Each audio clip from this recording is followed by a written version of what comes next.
I guess also congratulations, Alan. And I must say that Alan and I shared a room with an electric eel in 1974. The electric eel wasn't very pleased, I might say. We go back a long time, and Alan's responsible for me coming to the USA, and it was a very good move. And thanks again for that as well. I'm going to talk about carbon and nano and in outer space. Okay, let's see whether we can get some sound on there. Okay. Let's see whether a little bit of sound. Anyway, there you go. And I thought I'd wonder how I got here. And one reason is that when I was at school, I had a problem because I actually wanted to be Superman. And this is the proof. Okay, so I had to do something else, and I ended up. I had Meccano. Many of you have probably had Meccano, and I thought I'd show you a little bit about this. It's a bit dark here anyway, so I made things, and I thought I'd show you what the ads were like in those Meccano boys and girls we have to add nowadays. Meccano. No boy or girl who follows the Meccano hobby can be a bad boy or bad girl. And but nowadays, I guess I don't use nuts and bolts. I use atoms and electrons and put them together as a chemist. And I started off with the double bond rule. Carbon does not multiple bond to second and third row atoms. And well, what's that then? That was in the 50s and 60s when I was at school, and I wondered about it, and we developed ways of looking at microwave spectra of molecules with carbon-sulfur double bonds. That was one step, and then moved on to phosphoralkenes and phosphoralkynes, and here was a very important paper in my life, and we'll see reasons why, by Kelvin Tyler, Gear at, I think it was, where was it? DuPont, I think, had made HCP, and he said in the microwave spectrometer, no difficulty experienced in decomposition. And he said it was a unique molecule. Well, in fact, we were able to show that it wasn't that unique. By microwave spectroscopy with Nigel Simmons and John Nixon, we were able to show that you could easily knock out one HCl molecule, and then you could go on and knock two HCl molecules, and on that microwave spectrum here you'll see HCP on the far left. So that was a critical experiment, because not only could we make the first carbon-phosphorus double bond, but we could make also triple bonded species and find a general method of making that, and we were able to get accurate structures of that kind. And so not only could we do carbon-sulfur double bonds, but we could do carbon-phosphorus double bonds, and also the triple bonds as well. And so a whole range of new molecules and new species, and those were the first double-bonded species that showed the double bond rule really didn't apply very much. We made boron sulfides as well, and also, and this is where we come in, these carbon chain molecules, and those last two were made with David Walton at the University of Sussex. Okay, so now let me go on, because it's this one that I want, and show you what David was really a genius at, and that was stringing carbon atoms together. He made long carbon chains, up to 32 carbon atoms, and by an oxidative coupling process, which is very simple. Here's water, and you take away that. And so that was the method. And we got together to do some radioastronomy, and this is a picture of the telescope that we used. It's in Algonquin Park in Canada in the middle of summer, as you can tell. And we used this telescope to show that that there were carbon chain molecules in space that were giving out radiation that you could detect with a radio telescope, and we found that in fact out in space there are all these carbon chain molecules. And here is a picture of a time when I used to have some hair, and in fact we were so delighted with this that it got into the newspaper. And to give you an idea, the newspaper thought we were using radioastrology to detect those molecules. Okay. Anyway, the reason for saying that is, you know, when I was at school, I was probably thinking when I went to university to do organic chemistry, and I wanted to keep that in mind, that organic chemistry was on my mind when I went to Sheffield University as an undergraduate. And that was my main area, organic chemistry. And about the second year, I got quantum mechanics, and I shifted to chemical physics and molecular spectroscopy. So that was it, and then I became a spectroscopist, and organic chemistry was interesting, but it was not, so I diverted.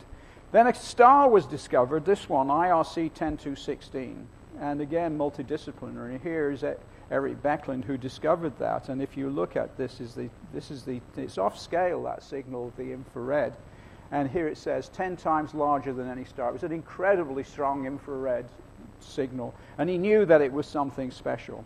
It was a red giant star which was spewing out carbon species. And in fact, this star was then discovered to be spewing out carbon chain species. Okay, so that was it, in about 1980. And there's a ring of C4H round that, about 1 light year out. There are carbon chain molecules in a ring round that star. And now, but that was the issue, but also I knew some mass spectrometry, which goes back to 1963, which I always thought was a very interesting spectrum indeed. And here, there were better ones later, but this is the first one that was really interesting, of Hindenburger and co. And we noticed that the peaks are at 13, 17, 21, 29, the negative ion, and they're at 7, 15, 19, and 23 in the positive ion spectrum. And that spectrum was responsible for an assumption or a conjecture that in the carbon species were rings, that there were carbon chains, 6, 14, 6, 10, 14, 18, and 22 for the Huckel rule. And therefore, if we go to the positive ion, we have 11, 15, 19, and 23. Remember that, 11, 15, 19, and 23. And in the negative ion, 9, 13, 17, and 21, and so on. So that was, in 1960s, a conjecture that the carbon chains that you were seeing were monocyclic rings. Well, that was the experiment that led me, was in my mind when I met Rick Smalley and Bob Curl, and I went to Rick's lab and saw this fantastic apparatus, the vaporization technique, and it led to the discovery of C60. And I'm not going to discuss that aspect of it, but point out that it came from left field. And now we say, if you want to do organic chemistry, okay, and it led to, some interesting things, the whole area of Fullerene chemistry.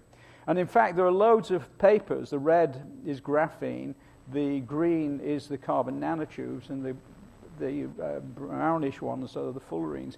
You'd say, well, I'm going to become an organic chemist. But no, what I did was go into the chemical physics, went into a bit of radioastronomy, and suggested an experiment to a cluster scientist, Rick Smalley, which led and made this breakthrough. And of course, there are thousands of papers now on the fullerenes.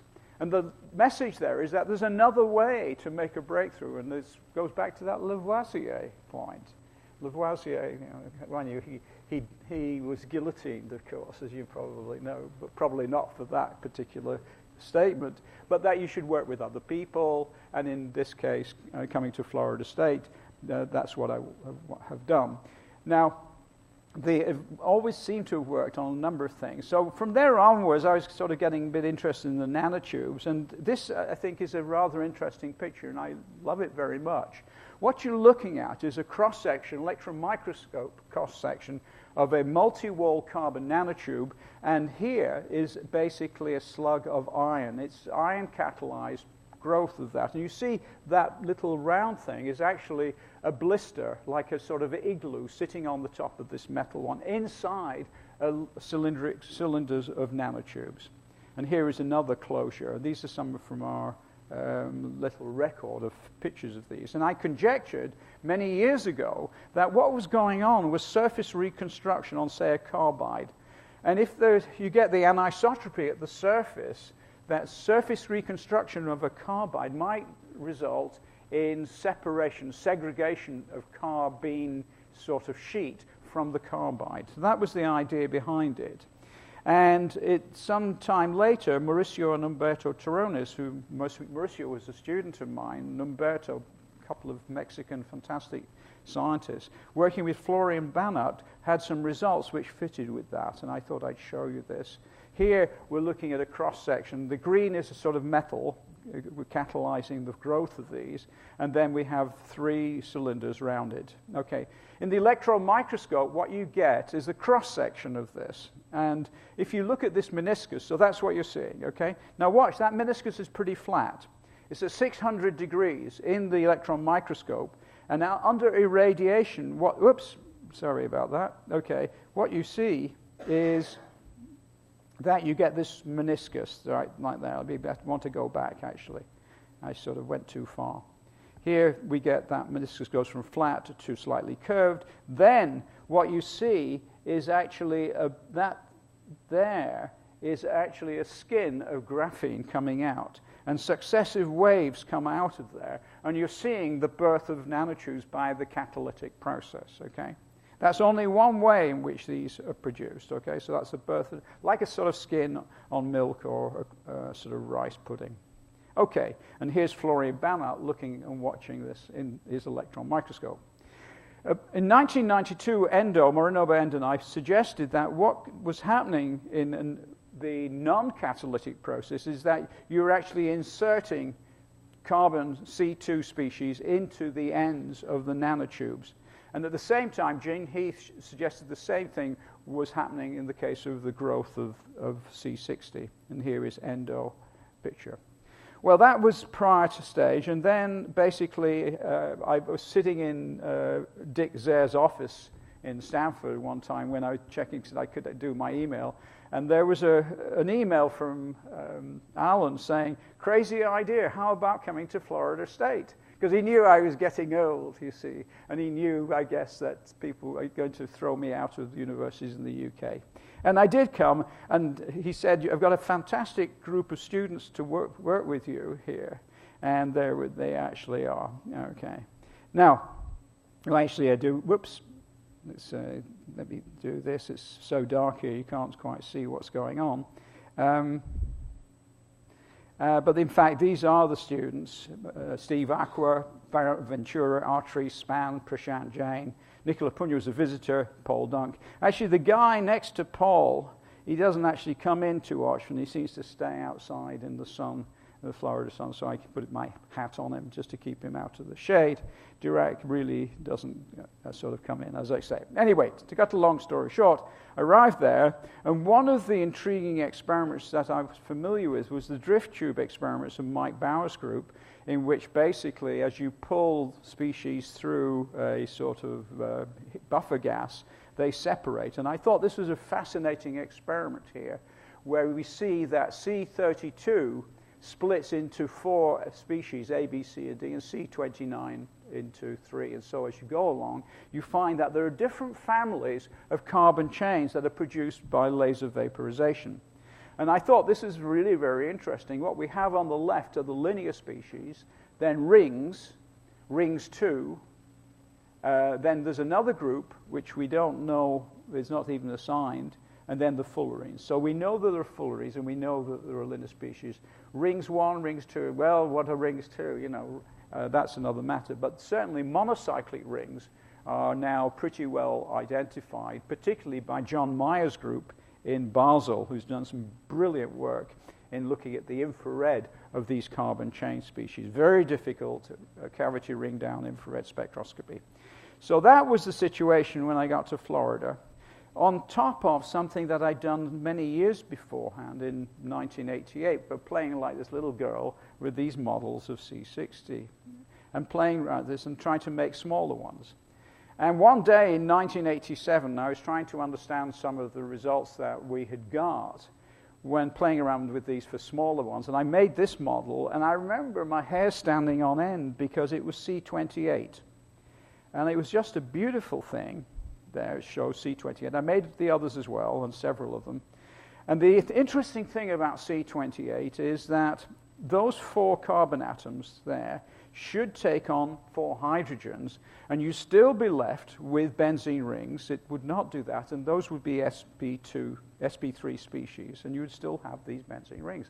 And I conjectured that that would be stabilized by 4 hydrogens, and that it would be tetrahedral. And also, it fitted with some work we'd obtained that we'd showed that C28 under certain conditions was really quite magic. Not only that, it fitted with some very interesting data from the Exxon group, who produced this spectrum to try to prove that C60 was not C60. Now, that obviously was not going to be the case. But in fact, this particular spectrum showed that we were right, because we got C28. And the crucial thing is that this family stops at C24. There's no C22. Now, it turns out you cannot make a 22-atom cage. It's impossible. You can make a 20-atom cage, which is dodecahedron, but you can't add one benzene ring. So this spectrum, for me, was in 1988 the crucial spectrum that I think proved to me we were absolutely correct in our C60 conjecture. Anyway, that's by the way, and the reason for thinking that C28 has some special character. That it's a giant tetravalent superatom. Well, we've been doing some work with Alan at Florida State, and this work was carried out by Paul Dunk mainly. Now, the problem, of course, is the main isotope of titanium, tetravalent, okay, titanium, is that it has a mass 48, which some of you will realize is the same as 4 times 12, okay? Even I, in my old age, can do that calculation. So it has the same mass.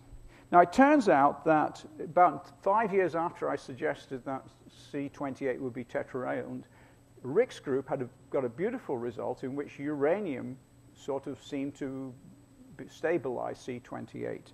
That had never been confirmed, that early work, and talking to 1 or 2 others, they hadn't been able to repeat that experiment. Anyway, with Alan, what Paul has been doing is been laser firing at a target, okay, and putting it into one of Alan's fantastic mass spectrometers, okay. And what he's been doing is doing that with titanium. And what we see here is really quite interesting. This is C23 and C27. And remember, those were magic numbers for rings, okay? And they're separated by single mass units. And then suddenly here, we get these double mass carbon species, and this here is basically titanium C28. But it's very close to C32, okay? So if you look at titanium C28, it's there. And in fact, you can see that we can separate it that very easily with the FT-ICR mass spectrometer. Now, the interesting thing, if you plot the energies, what we see here is the carbon species, okay? There is no C28 to be seen, but there's a strong signal for titanium C28, okay? And as we see that C44 titanium, I've shifted the baselines, okay, is about the same as titanium C28, but there's no C28 there. So it looks as though the titanium is catalyzing the formation of this cage around it in some way, which we're trying to understand. So that's a very, very nice result. And we've been looking at that a little bit more detail and doing some calculations with Poblet in Spain. As you've seen here, oops, we've got the same thing. I wanted to show you some of the data which has gone in, because this is a new presentation, okay. What is interesting is that the frontier auroral density functional theory shows that, in fact, this is almost quadruply degenerate. There's very small difference here. And so that will take up 4 electrons, and that's what the calculation shows, and that here is where the electrons that are picked up from the titanium actually congregate on the tips of the carbon. Now, if you look at this particular tip here, this is if a hydrogen went on there or an electron went on there, that would stabilize this group into an sp3 sort of system and would still leave these benzene rings there. The calculations show that there's a little bit of extra stabilization if the titanium atom is slightly off-center. Paul's also looked at about, I think, something like 30 other elements, and it turns out that only zirconium, titanium, and uranium seem to stabilize this, and here is the the zirconium result. If you look at this species here, that's the zirconium C28, and if we blow it up, it's very easily now separated into the zirconium C28 with the isotope structure.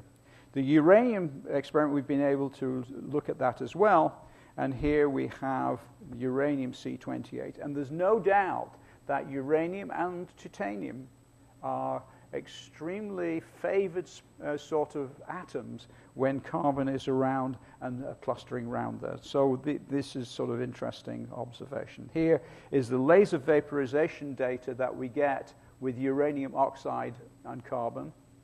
And as you have higher and higher helium pressures, you can move along, and then you start to see other uranium species. And it looks as though uranium C28 is a gateway to higher species. So what these data are doing is showing you something to do with the way in which these things are formed. Okay.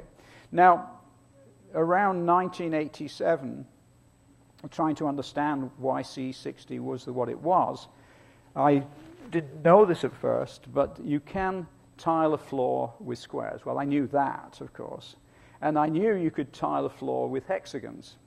But what I didn't know at the start, and none of us knew, Rick, Bob, Sean O'Brien, Jim Heath, and Yuan Liu, the students involved, none of us knew that you really can't tile a floor with pentagons.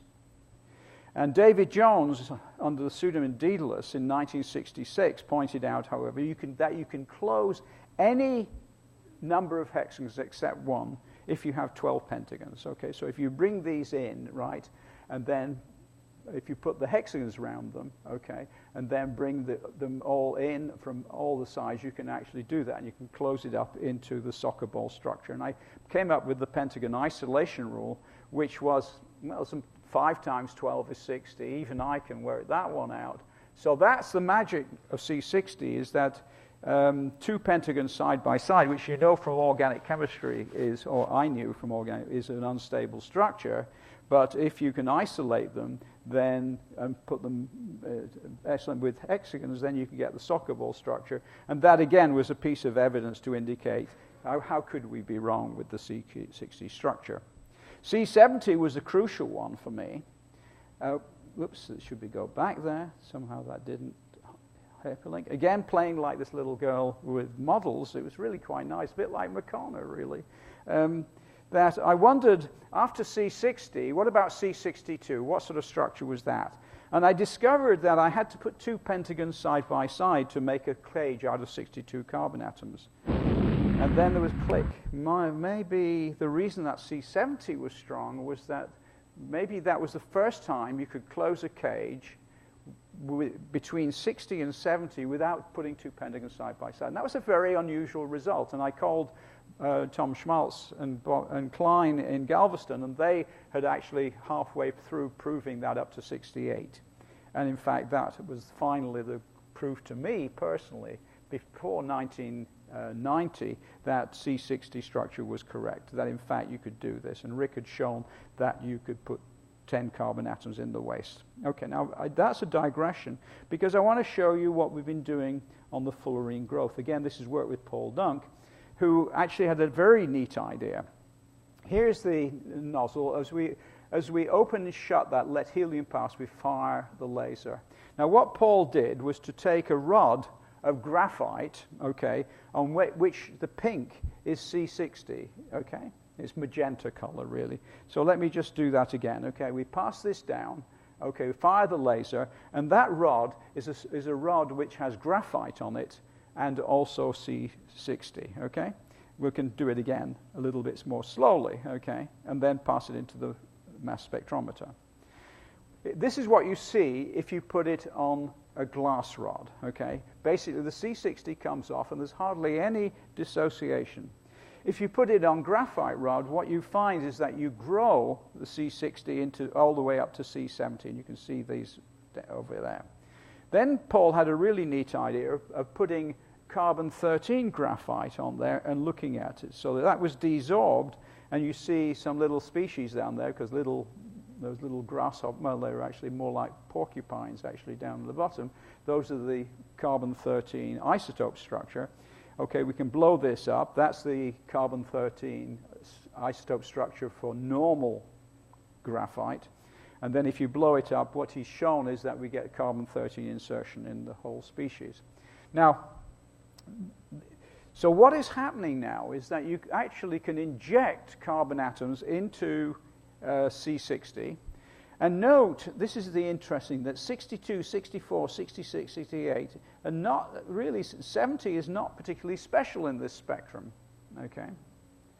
And that's a surprise for me, because I would have thought that if you were growing C60 by insertion, that C60, because it's stable, would be some sort of cul-de-sac. And that's not the case. 62 to 68 are not stable.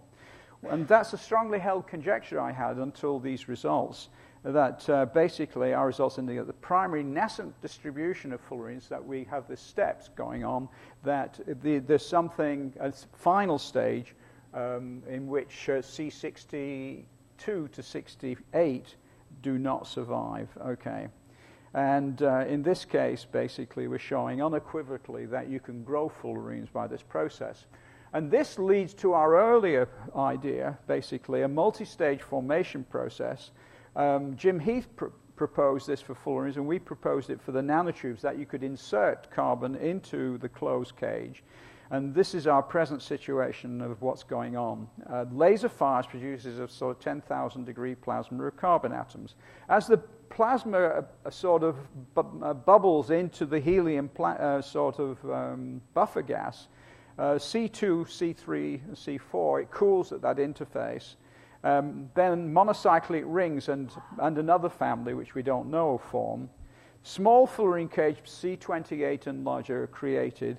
And these small fullerenes grow into larger by ingestion. They like a sort of inflation process. And then a final stage, which only C60, C70, and larger species actually survive. So we're starting to fill a few of the gaps. And here's Paul, and of course Alan Marshall, and Nori Nishinohara, who has provided a lot of our endohedral material.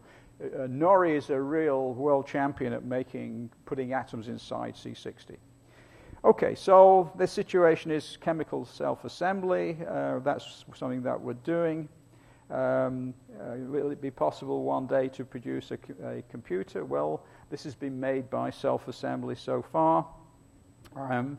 What we've been doing with Prashant Jain, whoops, that should have gone on. Well, sorry about that. This is the conjecture. It's a bit dark.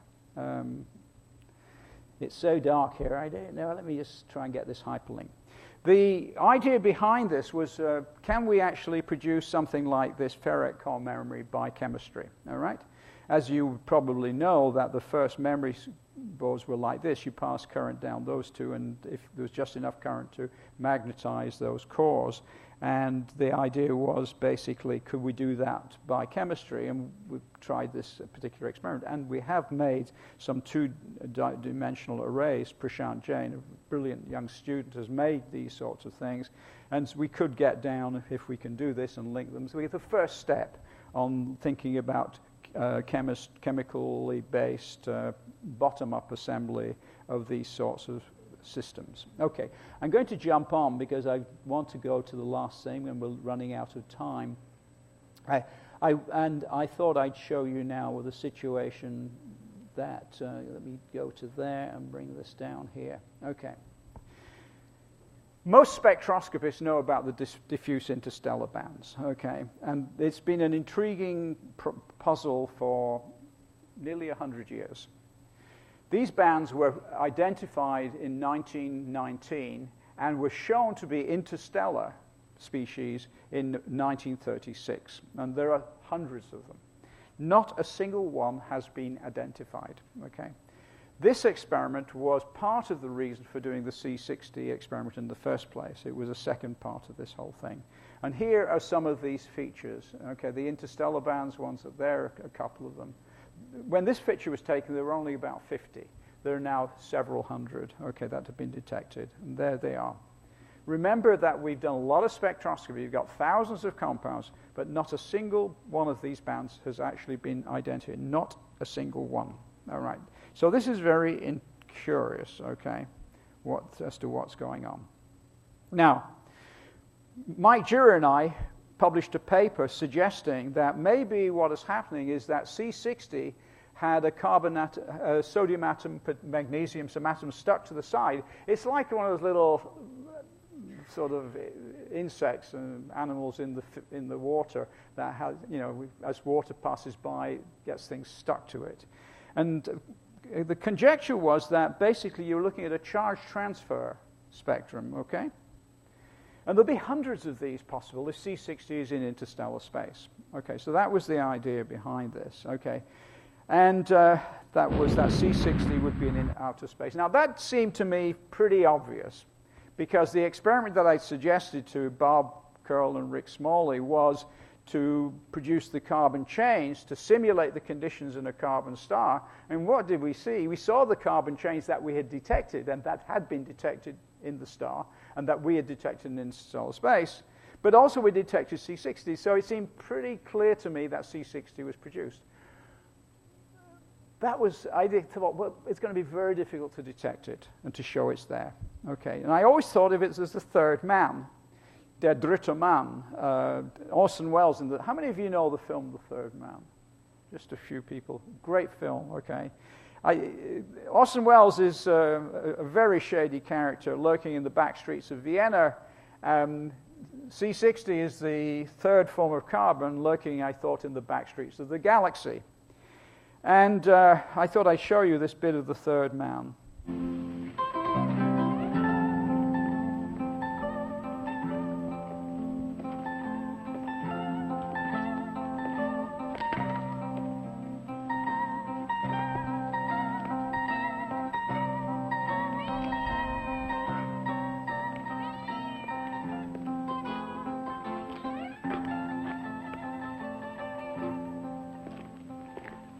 What kind of a spy do you think you are, Satchelfoot?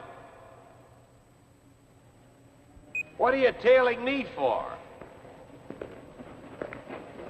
Cat got your tongue? Come on out.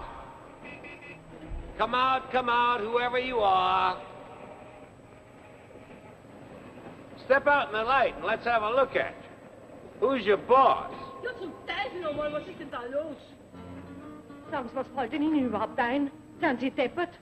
Ja, Sie meine ich, schauen Sie nicht so blöd. Eine Frechheit ist das, mitten in der Nacht so einen Krawall zu machen. Harry. Eine Frechheit ist das, so einen Krawall zu machen.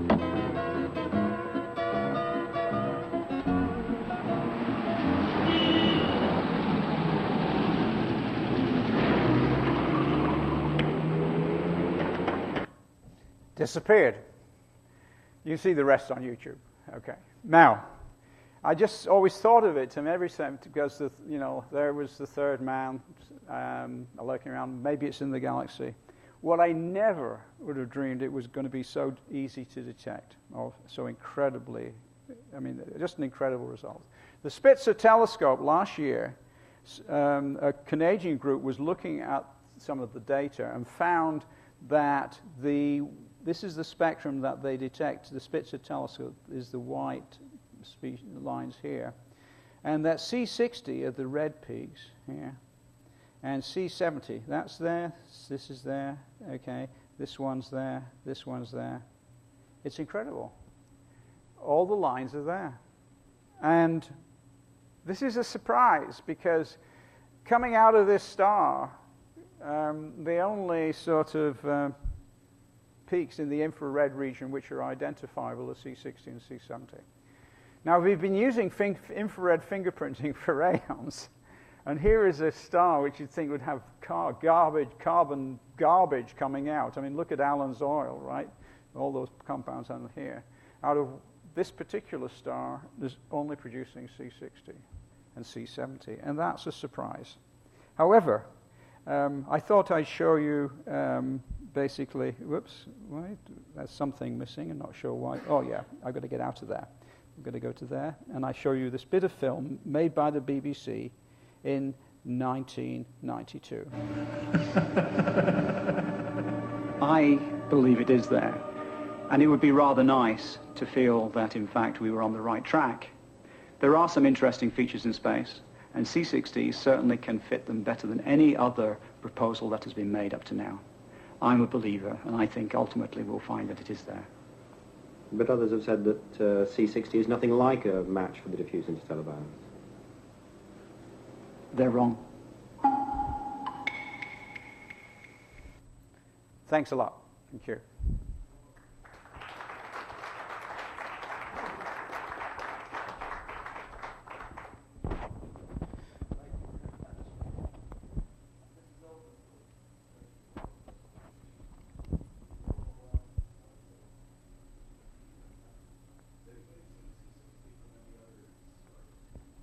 I think there are some other sources, yeah.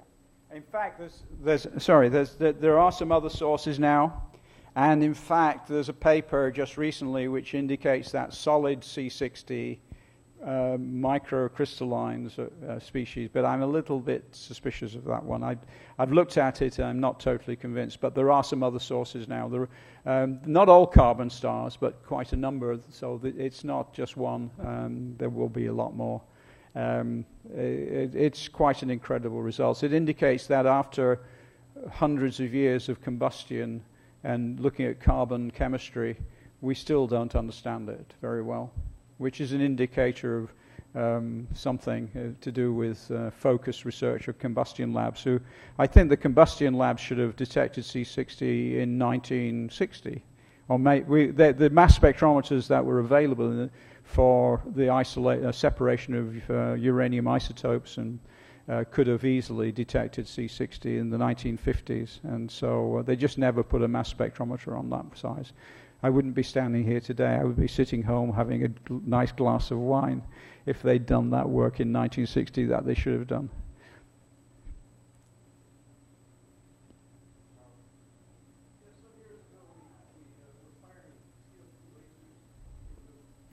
Okay, I'm going a bit deaf, so go. Yeah.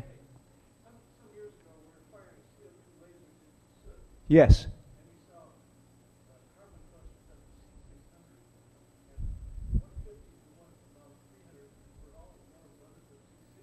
Yes.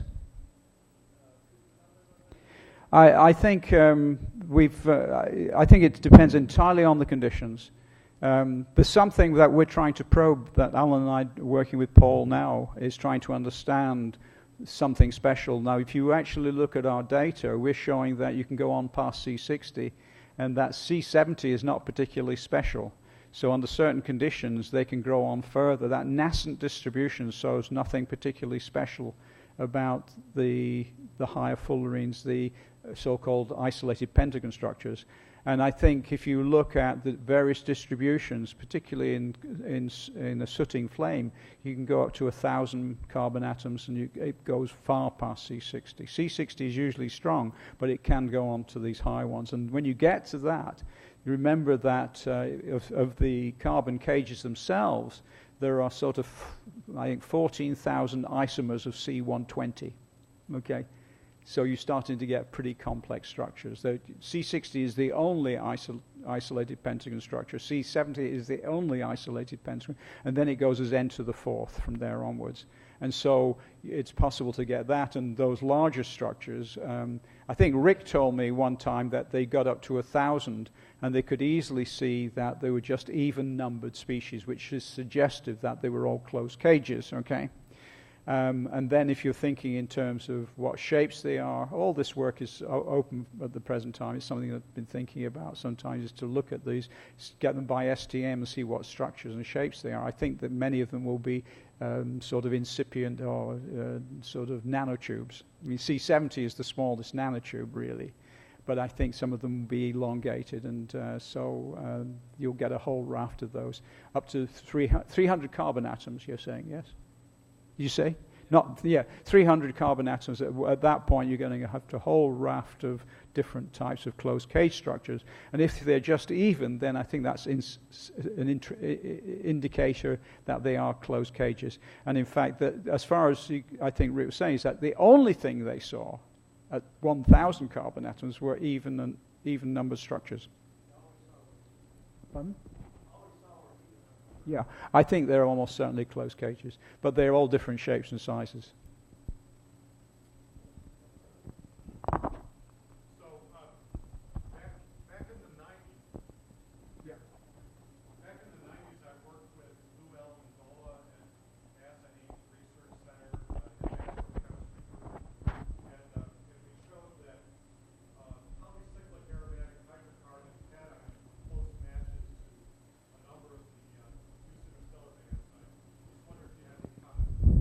Yeah, it's possible. It's just that they have. It's very difficult to produce in the lab the conditions under which the diffuse bands are actually observed. Remember, a lot of the pH is these. You know, there will be hundreds of these, but none have been identified perfectly. I mean, I think that's the problem. And pHs sound like a very good idea. Certainly, when you look at some of the stars that there's infrared emission, that looks like it pHs. But that's the most likely sort of source of these. But what is surprising in this particular star is that that star has some hydrogen in it. See, a lot of stars don't have any hydrogen. What happens is that the hydrogen is squeezed into helium, and the helium is squeezed into carbon and oxygen. And when the hydrogen is used up, you get basically carbon formation. And then when the helium's used up, the thing blows up. And there are stars called arcoborealis stars which have no hydrogen in them, and you would expect C60 in those. But some of these stars have hydrogen in them, and that you see in C60, which is, you know, again, very surprising. Your rule of thumb would be if carbon has the choice, it won't make C60, it'll make polycyclic aromatic hydrocarbons, and so it apparently doesn't make them. But those positive ions, yes, I mean, then you in the slew, but in fact, I think none has been not a single one has been reliably identified, because you've got to get the spectrum of those species and then show all the lines are in the diffuse band spectrum, and that's not been done so far.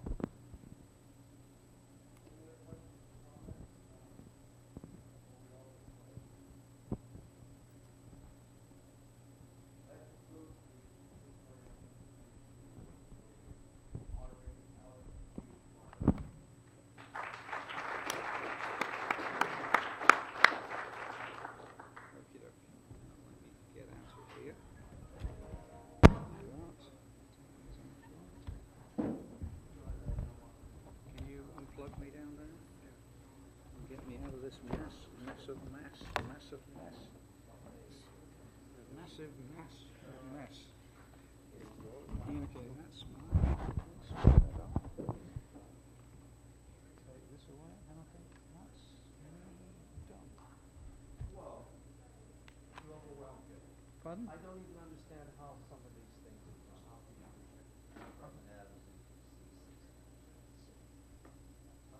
Laboratory experiment. It's just very simple. It's just laser vaporization. I mean, I didn't think it could work, but Paul, you know, this is why it's good to have students who do crazy experiments. I always thought it wouldn't work. I'd be happy to do a crazy experiment. I just don't know how you do it.